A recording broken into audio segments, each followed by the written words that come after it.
Welcome to our Cheerful English podcast. Today, we're exploring how to plan a birthday party. Emma, I hear you're organizing your own celebration. Could you tell us what inspired you to start planning? Absolutely. My birthday is coming up, and I want to make it special. Planning a party is exciting, but it can also be a bit overwhelming for beginners, especially when it comes to using the right English phrases. That makes sense. Many English learners find party planning vocabulary useful for real-life conversations. As we go through each step, we'll break down key words and phrases together so listeners can follow along and practice. Exactly. We'll cover invitations, choosing a date, and all the fun details. By the end, everyone listening should feel ready to talk about parties in English. Let's dive into the first step, invitations. Emma, how do you decide whom to invite, and what phrases do you use? I start by making a guest list, writing the names of friends and family. Then I use phrases like, I'd like to invite you to my birthday party, or, will you come to my party? These are polite and clear.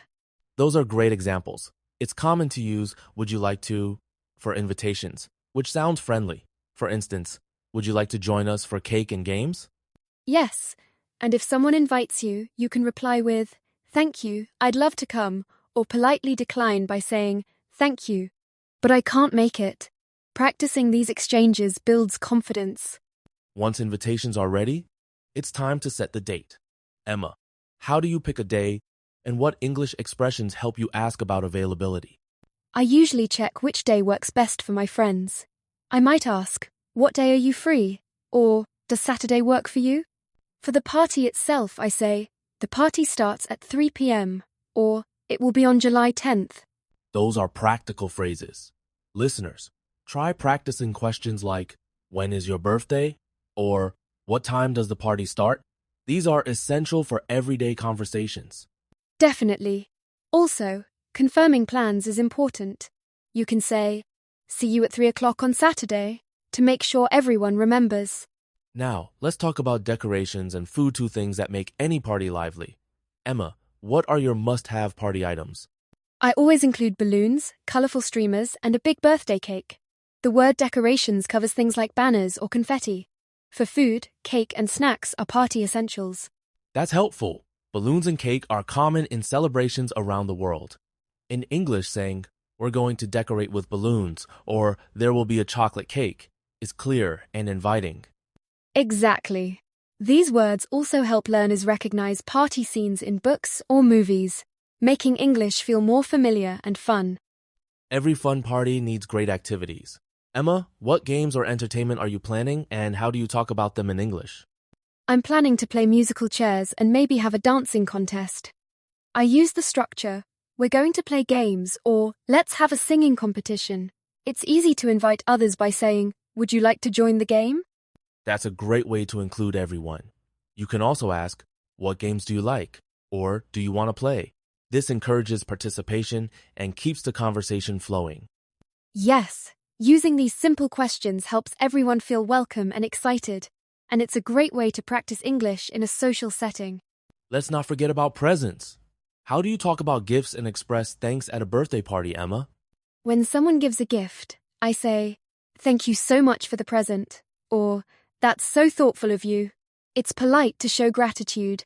If you're giving a gift, you could say, I hope you like it. These phrases are important for building positive relationships. In English, expressing thanks is a key social skill. Even a simple, thanks for coming to my party, makes guests feel appreciated. Exactly. And as a guest, it's nice to say, thank you for inviting me, or I had a great time.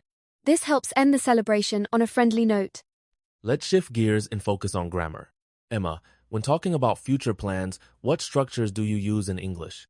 I often use going to for things already decided, like, I'm going to have a party. For spontaneous ideas, I use will, as in, I think I'll bake a cake. Both are useful for making plans. Great examples.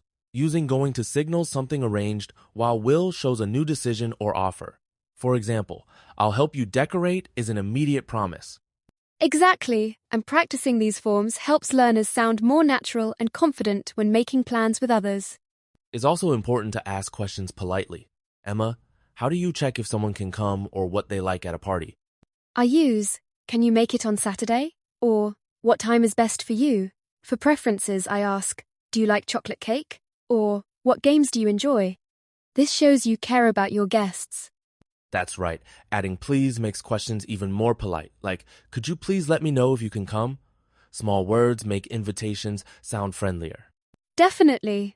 The more you practice these questions, the easier it becomes to organize happy, successful gatherings in English. Pronunciation is key for clear speech. Emma, which party words do you think learners should practice saying slowly and clearly?